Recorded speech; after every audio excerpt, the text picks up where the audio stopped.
Lyca productions Subaskaran தயாரிப்பில் அறிமுக இயக்குனர் ஏஆர் ஜீவா இயக்கத்தில் அனுபமா பரமேஸ்வரன் நடிப்பில் லாக்டவுன் December 5 முதல் திரையரங்குகளில். தஞ்சை மாவட்டத்திற்கு கனமழைக்கு எச்சரிக்கை விடுக்கப்பட்டுள்ள நிலையில் அரக்கோணத்திலிருந்து தேசிய பேரிடர் மீட்பு படையினர் 35 பேர் தஞ்சைக்கு வந்துள்ளனர். இதுகுறித்து நமது செய்தியாளர் சரவணகுமார் வழங்கும் தகவல்களை தற்போது கேட்கலாம். வணக்கம் சரவணகுமார், இன்று தஞ்சைக்கு மிக கனமழைக்கான ஆரஞ்சு அலர்ட் விடுக்கப்பட்டிருக்கக்கூடிய சூழலில் இங்கு அரக்கோணத்திலிருந்து புறப்பட்டிருக்கக்கூடிய இந்த தேசிய பேரிடர் மீட்பு குழுவானது தஞ்சையின் எந்தெந்த பகுதிகளில் முகாமிட்டிருக்கிறார்கள்? இந்த பேரிடர் மீட்பு குழுவை தொடர்பு கொள்வதற்கு மக்களுக்கான பிரத்யேக அறிவுறுத்தல் ஏதேனும் விழிப்புணர்வின் வாயிலாக ஏற்படுத்தப்பட்டிருக்கிறதா? அவசர கால உதவி எண்கள் ஏதேனும் அறிவிக்கப்பட்டிருக்கின்றனவா? விரைவான விவரம்.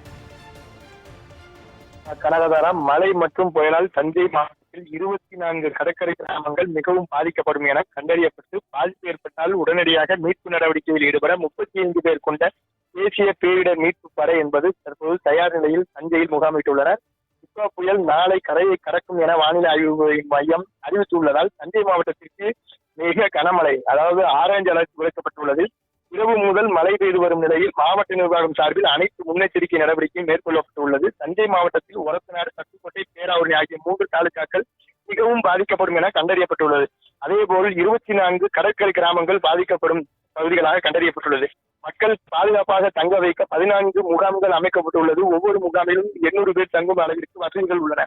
மழை மற்றும் புயல் காரணமாக பாதிப்பு ஏற்படும் பகுதிகளில் மீட்பு நடவடிக்கையில் ஈடுபட அரக்கோணத்திலிருந்து தற்போது இந்த 35 பேர் கொண்ட தேசிய பேரிடர் மீட்பு படையினர் வந்துள்ளனர். குடியிருப்பு பகுதிகளில் வெள்ளம் சூழ்ந்தாலோ அல்லது மக்களை மீட்டு கொண்டு வர ஃபைபர் படகுகள், புயல் காரணமாக மரங்கள் முறிந்து விழுகும் போது போக்குவரத்து தடை ஏற்பட்டால் மரங்களை அறுத்து அப்புறப்படுத்த மரம் அறுக்கும் இயந்திரம், டார்ச் லைட், ஜெனரேட்டர் உள்ளிட்ட அனைத்து வசதிகளுடன் தற்போது இந்த மீட்பு படையினர் தயார் நிலையில் உள்ளனர்.